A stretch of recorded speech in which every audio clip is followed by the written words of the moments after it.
नारी के गर्भ में संतान। और एक बात और स्मरण रहे, नारी अगर गर्भस्थ बच्चा है और नारी को ऐसा लग रहा है कि ये जरूर कुछ परेशानी, कुछ कष्ट जीवन में आने वाला है, हो सकता है मेरे बच्चे को, शंका जो होती है उस समय पर भी स्वधा का स्मरण मूल हो जाता है। स्वधा का स्मरण हो जाता है। हम तो कहेंगे, कई लोगों ने भ्रम पैदा कर रखा है, कई लोगों ने भ्रम पैदा कर रखा है। कई महाराज लोग कह देते हैं कि जब गर्भ से नारी रहे तब शंकर भगवान को ना छुए, शिवलिंग का स्पर्श ना करे, शंकर जी को छुए नहीं। ना जाने कौन से महाराज ने कह दिया, एक आध बार मिल जाए तो पकड़ के सी और लिया। जिसने कहा, जब शिव महापुराण की कथा कर रही है, अकाल मृत्यु वो मरे जो काम करे चंडाल का, और काल इसका क्या बिगाड़े जो भक्त हो महाकाल का। जो शंकर का उपासक होता है, शंकर का स्पर्श करता है, शिवलिंग का मात्र स्मरण, केवल स्मरण, केवल स्पर्श करता है, तो कहा उसके कौटि कौटि पाप छिन्न हो जाए। तो गर्भस्थ नारी, अरे भाई लिंगायत संप्रदाय का वर्णन हिंगोली से करा था, परली से करा था कि लिंगायत संप्रदाय में शिवलिंग को मानते हैं।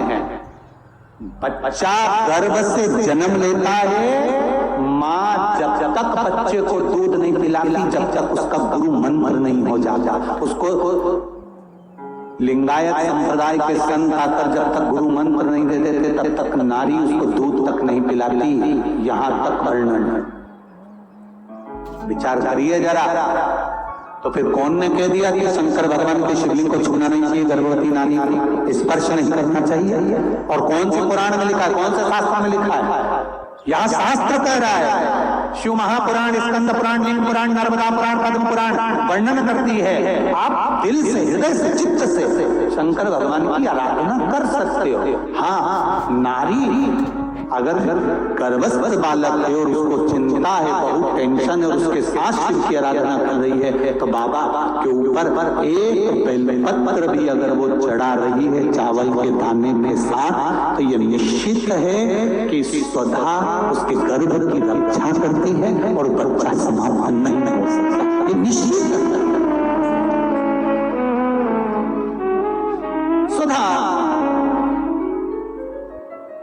तप करी, साधना करी, और तप साधना कर स्वधा के सम्मुख में 3 बेटियां प्रकट हो गई हैं। वो 3 बेटी है महाराज, 3 बेटियां प्रकट।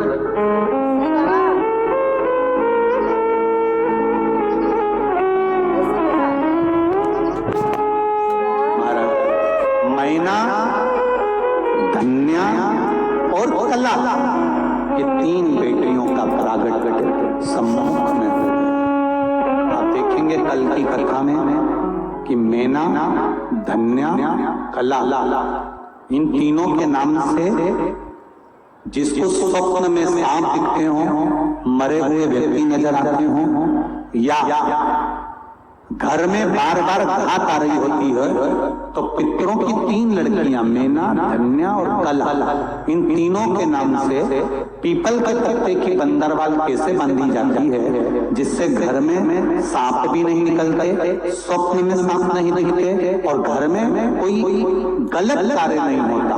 जैसे बच्चे गलत संगत की ओर नहीं जाते, मदिरा पान जुआ वैश्यावृत्ति इसकी ओर ना जाए, वो कथा कल की कथा में लेंगे और पितरों की बेटियों के चरित्र को आगे बढ़ाएंगे। तो आज यहाँ पर भगवान